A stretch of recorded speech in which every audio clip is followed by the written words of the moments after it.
आप यहाँ किससे मिलने आए हैं? बंटी से। बंटी? यहाँ कोई बंटी नहीं रहता, आप गलत घर में आ गए हैं। बाबूजी आप? खुश रहो बेटी, खुश रहो। कैसे हैं बाबूजी? मैं ठीक हूँ। आइए ना, अंदर आइए ना, आइए। अरे बेटी, इन लोगों ने तुझे जलील करके घर से निकाला था और तू इन्हें घर के अंदर ले जा रही है। माँ तुम चुप रहो। मैं तुमसे कहा था ना कि अगर मैं इस घर में रहूंगी तो अपनी मर्जी से रहूंगी। तुम्हें मेरी जिंदगी में दखल देने की कोई जरूरत नहीं। अगर तुम्हें बाबूजी का यहाँ आना अच्छा नहीं लग रहा तो बेहतर यही होगा कि तुम अंदर चली जाओ।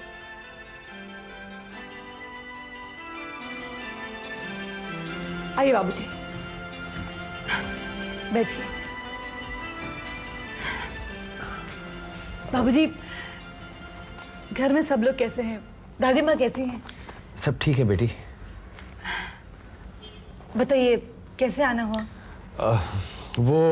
क्या था कि तुम्हारे नाम से टेलीफोन बिल आया था, मैंने सोचा कि तुम्हें दे दूं वरना कहीं फोन कट न जाए।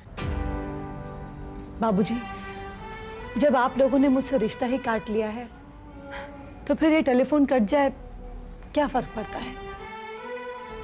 और वैसे भी बाबूजी, मैं उस घर में दोबारा आने वाली हूं नहीं, तो बेहतर यही होगा कि आप ये टेलीफोन काट ही दें।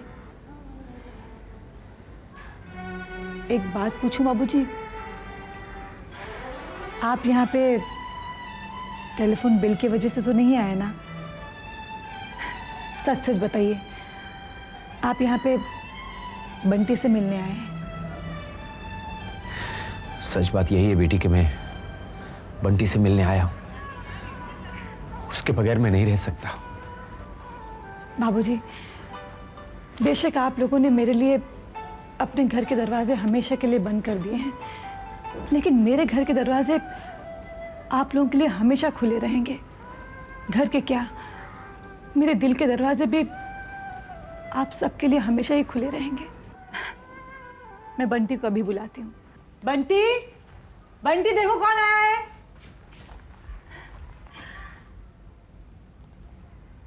बेटा, ऐसे क्यों देख रहे हो मेरी तरफ? मैं तुम्हारा दादाजी हूँ। आओ मेरे पास आओ। नहीं, मैं आपके पास नहीं आऊंगा, मैं आपसे बात नहीं करूंगा। क्यों बेटा, मेरे से बात क्यों नहीं करोगे? बंटी, ऐसा नहीं कहते। आप क्यों बात नहीं करेंगे दादाजी से? आपने मेरी मम्मी को बाहर निकाला घर से। आपको पता है मम्मी कितना रोती इधर। मैं आपसे कभी बात नहीं करूंगा। नहीं बेटे, अब हम तुम्हारी मम्मी को कभी नहीं रुलाएंगे और जल्द से जल्द यहाँ से उसे ले जाएंगे। Bad manners. दादाजी से ऐसा बात नहीं करते। जाओ दादाजी के पास जाओ। Come on. हाँ बेटा। अच्छा बंटी, आप रेडी हैं? हाँ। आपने होमवर्क कर लिया? हाँ। दूध पी लिया? नहीं। नहीं? आप फौरन जाइए और दूध पीजिए। आपको मालूम है 5 मिनट के अंदर आपको ट्यूशन क्लास जाना है। Okay mummy. बेटी, बंटी स्कूल और ट्यूशन में कैसे आता जाता है? बाबूजी, बंटी को छोड़ने भी मैं जाती हूँ और लाने भी मैं ही जाती हूँ। और तुम्हारा बिजनेस? बाबूजी, जब से मैंने बंटी की जिम्मेदारी संभाली है उसी को मैं फर्स्ट प्रेफरेंस देती हूँ। बस एक अच्छी माँ बनने की कोशिश कर रही हूँ और कुछ नहीं। बेटी, आज मुझे एहसास हो रहा है, भले ही घर में कुछ भी हुआ हो, लोगों के दिल में तुम्हारे बारे में कुछ भी हो, लेकिन वाकई तुम एक माँ का फर्ज अदा कर रही हो। आज मुझे एहसास हो रहा है कि बंटी को कभी माँ की कमी महसूस नहीं होगी। ये क्या बाबूजी, आप रो रहे हैं? नहीं बेटा, ये तो खुशी के आंसू हैं। आज पहली बार मुझे बंटी इतना खुश नजर आ रहा है। नीना के मरने के बाद पहली बार वो मुझे पुराना वाला बंटी लगा है।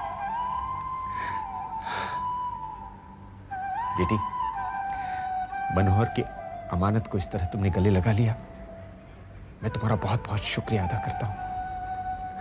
इतना सब कुछ होने के बावजूद भी तुम घर छोड़कर यहां आ गई और बंटी को अपने साथ लेकर आई। मैं ये एहसान कभी नहीं भूल पाऊंगा।